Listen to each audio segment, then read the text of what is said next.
Hello.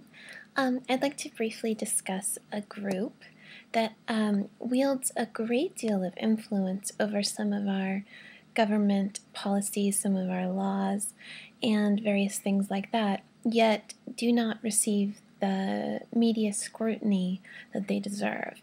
And that group is the United States Conference of Catholic Bishops, or the USCCB.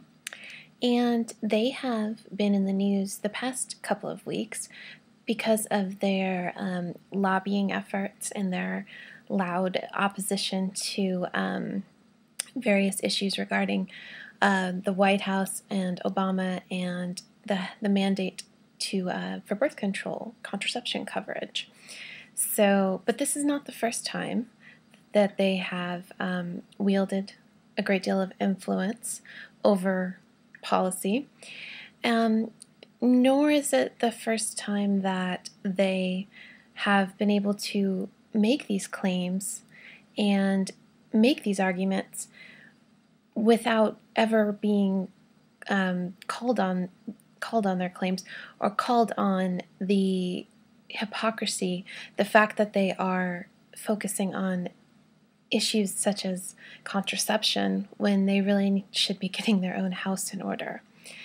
And that brings me to the report that they released last year, that they commissioned. And this report, last year during my spring break, because I am such a party animal, I decided to read this 143-page report that the USCCB commissioned the John Jay College in New York City to do, which was called the Causes and Context Report of clergy sexual abuse of minors since 1950 to 2010. And I wrote a pretty extensive analysis and critique of that report, which I will link to down there. And what bothered me a great deal at that time, and still does, is that the report contains some egregious claims and some horrible conflicts of interest, limited data. It just was worthless and also dangerous in the sense that it did things like arbitrarily redefine the term pedophilia to make it so that basically adjust the statistics so that the church looked better than it did, and blamed some of the abuse on the priests, abusers' inability to deal with the cultural changes of the 1960s and various ridiculous things like that. Additionally, the report cost $1.8 million, and the USCCB also retained authorization rights over it.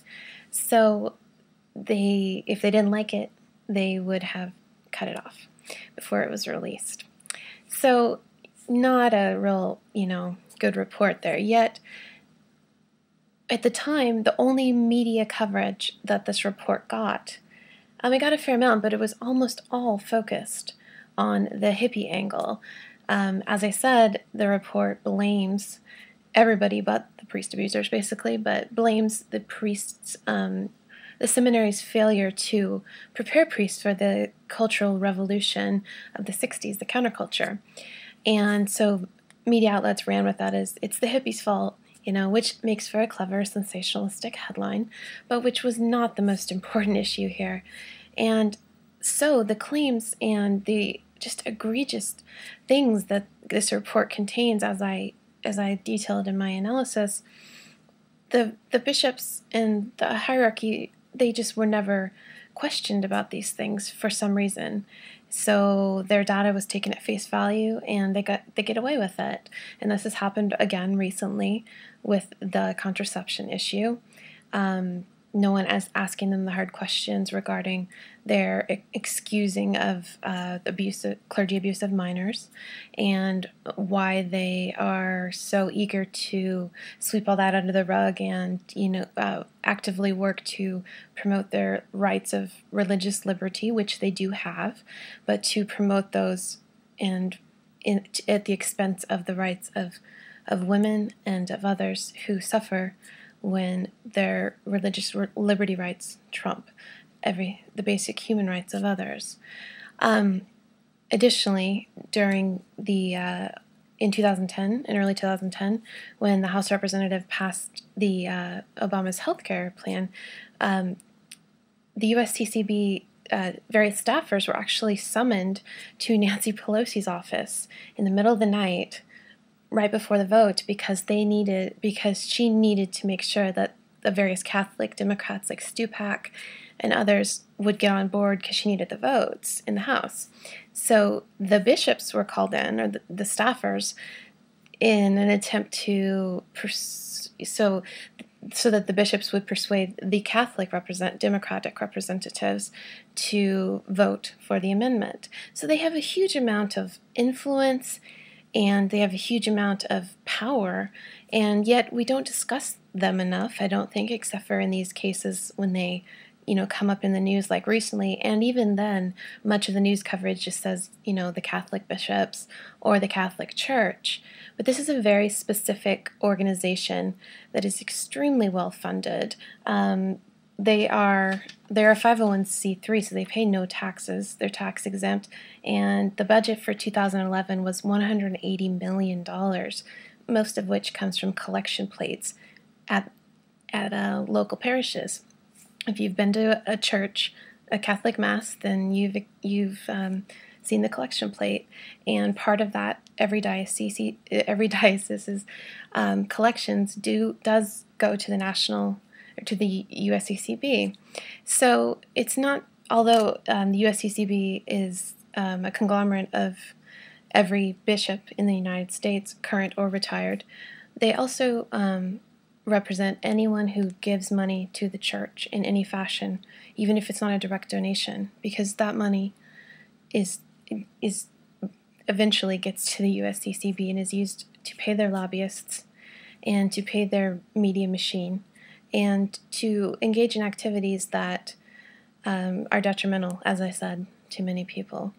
So it is very important that anyone in the mainstream media calls out the bishops in the hierarchy on their actions, asks them the important questions, and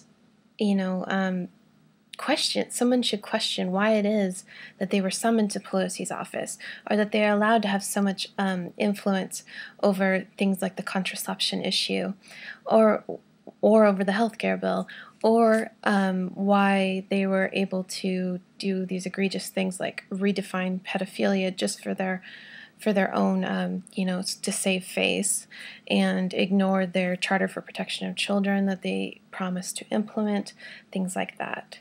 Timothy Dolan is the president of the USCCB, and he was made a cardinal a couple days ago.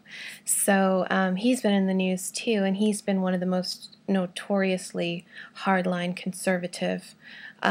He's Archbishop of New York, and he has led the USCCB towards an even more conservative agenda. Their website contains, information on how media should report on the church, what every practicing Catholic should do, who they should contact. Their lobbying efforts are very well organized. It's easy to see.